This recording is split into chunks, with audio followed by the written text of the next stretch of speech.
July the 10th, 2016. An interesting story on the Washington Post this morning, guys. DeRay McKesson went to Baton Rouge last night to stir up the protest there against the shooting. Well, some cities don't play.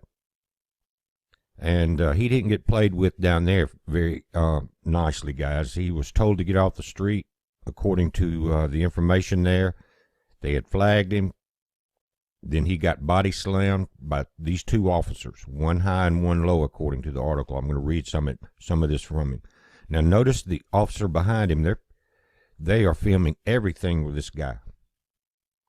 After Dallas and the police getting shot and killed there, he is not a very welcome face anywhere except in Washington, D.C. They love him there. I'm sure either Loretta or Hillary are flying down with a bail bondsman now. But the article says that DeRay McKesson, one of the most prominent activists associated with the police reform protest movement, was arrested in Baton Rouge, where he traveled earlier Saturday to demonstrate in solidarity with residents, angered by the recent death of Alton Sterling after an officer-involved shooting that was captured on video. Guys, we understand that. But we also know that all is not what it seems with this DeRay McKesson guy.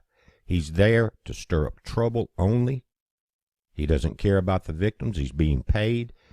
He's going to try this at the Republican National Convention coming up in just a week. But again, some places are not going to be very happy with you as they bury the police officers. Those police officers did not look like they were smiling to me.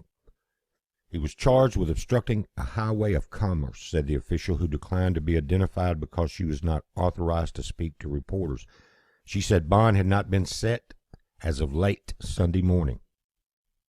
I would hope they would look for other charges because, guys, the stuff that he stirs up, most of us would be in jail for. They said McKesson was using a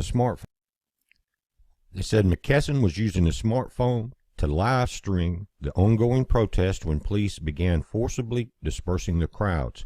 As McKesson and a group of about 8 people walked down the street, an officer approached him and told him that he had been flagged and that if he left the sidewalk again, he would be arrested. Moments later, 2 officers forcibly arrested McKesson. They tackled him. One officer hit the top of his body, and the other the bottom.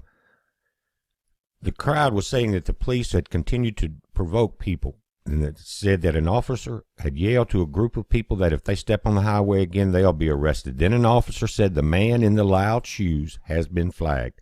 You in the loud shoes, if I see you on the road, if I get close to you, you're going to jail," an officer can be heard saying on the video. Now, McKesson's known for wearing a pair of red Nike sneakers and a blue vest to all protests he attends. I've seen him dressed like that before also, but that's suspicious in a way too. It's just kind of stand out so maybe he doesn't get plucked out of the crowd. But again, I'm sure someone from Washington is trying to get some bail money together. Now, the lady that was in that Twitter hack with him, if that was true, guys, all we can do is take the information that was provided, was Janetta Elsie, and she was there with him also. She's well known. She's a prominent protester. She tweeted an outrage. Word spread quickly through the ranks of national police reform activists who fear that McKesson was targeted deliberately and may be harmed in police custody. We'll see. Now, that phone call, I'm sure, was made to Washington, guys. You saw that the Washington Post had it on. They were the first ones this morning to come out with this information. And he's really loved on C-SPAN. They put him on there quite a bit to let him spew his paid speech. If it was earnest, it would be different, guys, but it's not. He blinks his eyes every time he lies, which is about 10 times a minute if you watch this guy.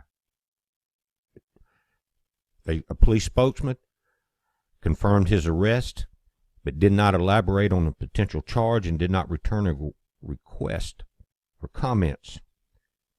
News of McKesson's arrest exploded on social media with more than 100,000 tweets before dawn using the hashtag #FreeDray. They're probably getting $100 a piece, also, like the paid protesters, guys. This thing has gotten ridiculous. They can only hold the blinders over millions of people's eyes for so long, and I'm afraid it's too late, guys. This nation is waking up. Even mainstream media cannot continue with their lying. The more they lie, and I watched the news this morning about this pro-Hillary deal, all it does now, after what we saw at the email hearings on C-SPAN, guys, all they do now when we see them promote Hillary and say, oh, she just made a mistake. That's what they were saying this morning, and she apologized for a mistake. She loses votes every time they do that because they think we're that stupid, and it really upsets people. It upsets people now after all of this is out. The books about the Clinton Foundation and the corruption and everything's out. Every time one of these people come up and say that, you can see there's no conviction in their eyes. It's like, oh my God, I'm being paid to say this. Do I really have to? And then they have to spew out that vomit. And that's what it is. And the nation is waking up, and I'm so glad of that. But this McKesson guy is trouble. I'm not saying that the Black Lives Matter movement in itself is trouble, guys. Not that. But it's some of these paid leaders that are brought in here by Soros and who God knows who else, and to stir up trouble, to create this civil war that they're bringing about. Take our guns, get a lot of people killed. Let the people kill each other off. It'll save their bullets they've been hoarding. Now, just pay attention. I'm sure he'll get out of jail sometimes today. They said that they had released this information first to the Washington Post in the article. They got it first. I knew they would. But they said McKesson called a friend in Baltimore around 5:30 a.m. this morning and told her he was okay physically, but did not know when he would be released. This guy may be being held for other things. Because if you can't do hate speech and get people killed.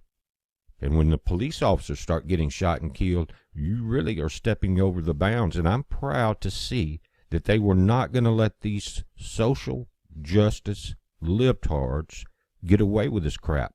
Not in Louisiana, at least. And I hope the police departments around this nation wake up. And I think they are. We've got Cleveland coming up with the Republican National Convention again in less than a week. Next Saturday, they start blocking roads. Monday, it begins. It goes through the 22nd. It's going to be 6 days of what they want to be chaos. But if the police continue to pull these people off the streets, it will help a lot. Just lock them up till the conventions are over. Look what they did to the people in Utah, guys. When Lavoy Finnegan got murdered. They're in the bottom of the prison over there. In the bottom of the prison. Now, again, thank goodness the police departments are waking up. If they could get rid of some of their moronic mayors in the cities that are being paid off, it would help them a lot.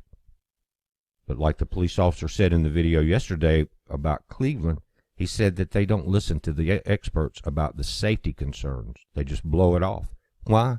Because they're part of that system that wants this civil unrest. We're not going to give it to them that easy, guys. It's a heads up. Be safe.